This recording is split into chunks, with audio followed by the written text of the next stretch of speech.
Attack ఏంటి అసలు మేము షేక్ అయిపోయాం. ఎంత అసలు ఎక్కడికో అన్ని క్షేత్రాలకి ఇక్కడే ఉండి వెళ్ళిపోయాం. అన్ని క్షేత్రాలకి రామాయణం అయోధ్య, లంక, శ్రీకాళహస్తి, శ్రీశైలం అన్నీ విజయనగరంలో రామనారాయణలో కూర్చుని వెళ్ళిపోయాం. హనుమంతుడిని రుద్రాంశ సంభూతుడు అంటారు కదా. హనుమంతుడు రుద్రాంశ సంభూతుడు అంటే మనం వింటాం, కానీ హనుమంతుల్లో రుద్రుడిని చూడటం ఇదే ప్రథమం. అద్భుతం, అత్యద్భుతం. వచ్చిన వాళ్ళకి హృదయాన్ని ఎంత బాగా అంటే ఇంకొక వైపు తిరగదు మనస్సు.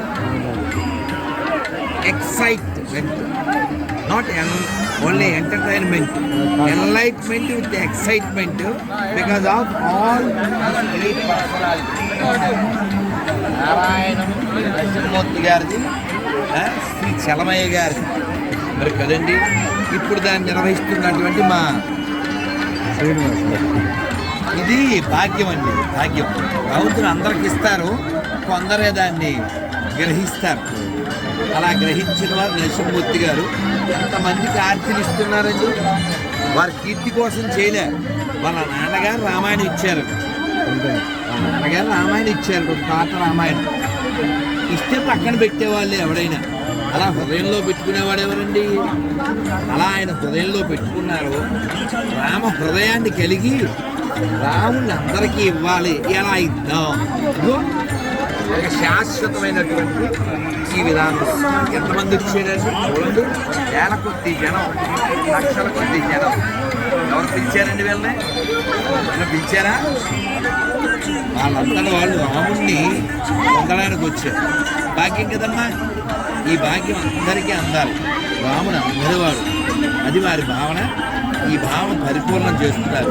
విజయనగరం వాళ్ళే కాదు, తెలుగు రాష్ట్రాల వాళ్ళే కాదు, భారతీయులందరూ అదృష్టవంతులు. అసలు ఉత్తరాది వాళ్ళు ఇది చూస్తే ఉత్తుంగ తరంగం అయిపోతుంది. అంత ఉల్లాసం అండి, అసలు ఎంత ఉత్సాహం అండి. అసలు హనుమంతుడిని అంత అందంగా సార్ ధన్యం ధన్యం సార్, వెరీ హ్యాపీ. గొడవలు అయిపోతాయి.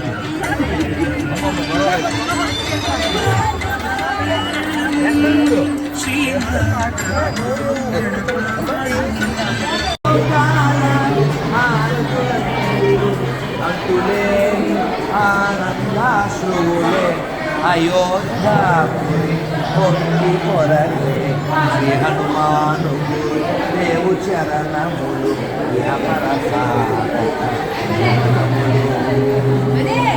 నాన్నగారి సంకల్పం ఇక్కడ రాశారు. తెలుగు సత్యం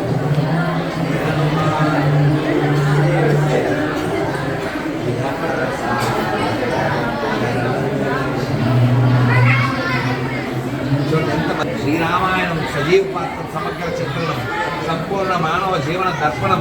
ప్రతి పాత్ర, ప్రతి సంఘటన మనకు నిత్య జీవితంలో ఎదురవుతూనే ఉంటుంది. మనిషిగా పుట్టి మానవ జీవిత పరమార్థాన్ని లోకానికి తెలియజేసిన మర్యాద పురుషోత్తముడు శ్రీరాముడు. పితృవాక్య పరిపాలనకు, సత్యధర్మ నిష్టకు, ఏకపత్ని వ్రతాచరణకు పతాకగా నిలిచి రూపుదాల్చిన ధర్మమూర్తి శ్రీరామచంద్రుడు. నేటి తరానికి, భావితరానికి శ్రీరామాయణ తత్వం అర్థమవ్వాలి, ఆదర్శం కావాలి.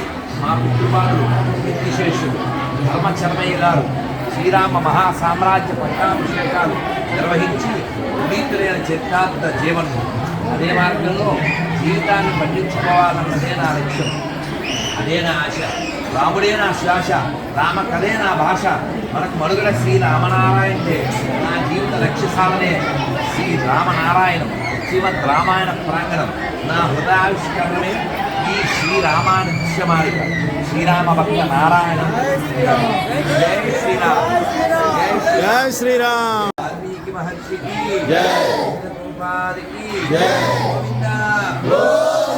జై శ్రీరామ్, జై శ్రీరామ్, జై శ్రీరామ్, జై శ్రీరామ్, జై శ్రీరామ్, జై శ్రీరామ్. చక్రం మాదిరి గోశాల తీయడం అంటే దాని అర్థం ఏంటి? లోకానికి రక్ష గోవు.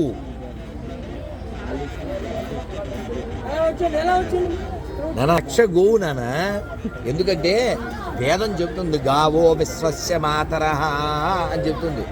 గోవు లోకానికి తల్లి అని చెప్పింది. హిందువులకు కాదండి, హిందువులకు కాదండి, లోకానికి. గాలి అందరిది, నేల అందరిది, ఆకాశం అందరిది, ఆవు కూడా అందరిది.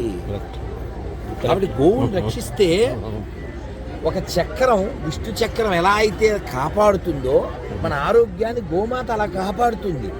కాబట్టి గోవు తను జీవించి ఉన్నప్పుడు మనకు ఉపకారం చేస్తుంది, తను శరీరం వదిలిన తర్వాత కూడా మనకు ఉపకారం చేస్తుంది. అటువంటి గోవుకి అపకారం చేసేవారు భూమికి చాలా తొందరగా ఖాళీ చేసేయాల్సిన వ్యక్తులు. భూమి మీద ఉండకూడదు వాడు ఎవడైనా సరే. ఎందుకంటే గోవుని ఇలా విష్ణు చక్రం వేసి రక్షించుకోవాలి అని గొప్ప ఉన్నత ఉద్దేశాన్ని మనకిచ్చారు. జై శ్రీరామ్, జై గోమాత, జై గోమాత. అద్భుతం సార్.